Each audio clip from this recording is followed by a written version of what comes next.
दोस्तों नमस्कार। आप सभी को जिस वीडियो का इंतज़ार था वो वीडियो आ चुका है। तो चलिए हम शुरू करते हैं।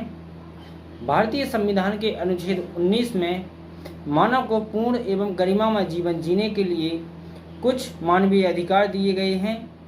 इसी प्रकार भारत के संविधान के अनुच्छेद 12 से 35 में मौलिक अधिकारों के बारे में समझाया गया है।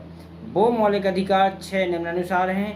पहला है समानता का अधिकार, दूसरा है स्वतंत्रता का अधिकार, तीसरा है शोषण के विरुद्ध अधिकार, चौथा है धार्मिक स्वतंत्रता का अधिकार, पांचवा है संस्कृति और शिक्षा का अधिकार और छठवां है हमारा संवैधानिक उपचारों का अधिकार।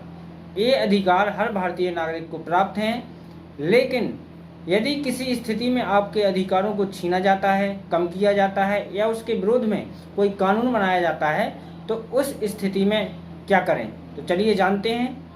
मैं आपको बता दूं कि जब किसी मनुष्य को असीमित शक्तियां मिल जाती हैं तो वह भ्रष्ट हो जाता है और समाज में अत्याचार, अराजकता, दुर्व्यवहार फैल जाता है।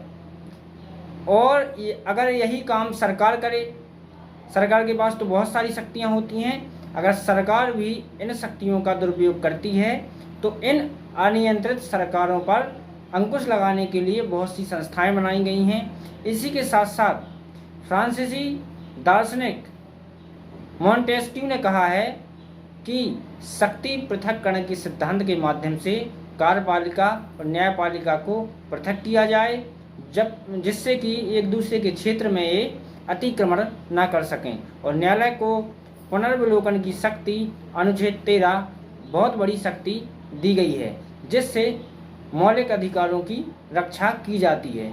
तो आइए हम सबसे पहले एक महत्वपूर्ण निर्णय केशवानंद भारती बनाम केरल राज्य 1973 सुप्रीम कोर्ट 1461 के मामले को जानते हैं, जिसने न्यायालय ने बहुत ही महत्वपूर्ण निर्णय सुनाते हुए कहा कि यदि कोई विधानमंडल किसी के विधायी क्षेत्र में अतिक्रमण करता है तो उस स्थिति में न्यायालय न्यायिक पुनर्विलोकन के माध्यम से अपनी शक्तियों का प्रयोग करके उसको रोक सकता है।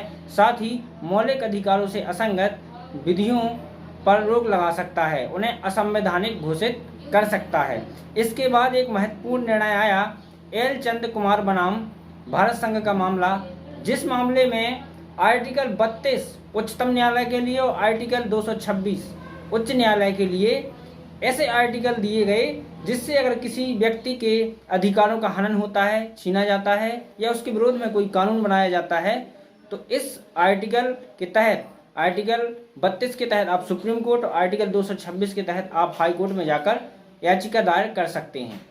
तो आर्टिकल 32 और आर्टिकल 226 को हमारे अधिकारों का एक सजग प्रहरी के रूप में यानी मूलभूत ढांचा के रूप में देखा जाता है।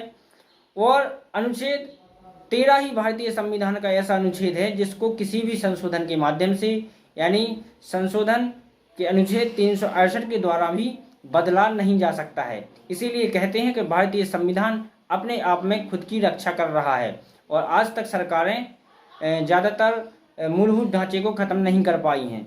संविधान में संशोधन करने के लिए एक विशेष प्रक्रिया को अपनाना पड़ता है जो कि संभव नहीं है।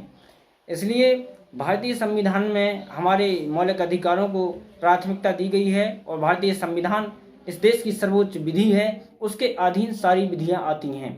तो ये महत्वपूर्ण निर्णय थे और ये सारे आपके सवालों के निश्चित रूप से जवाब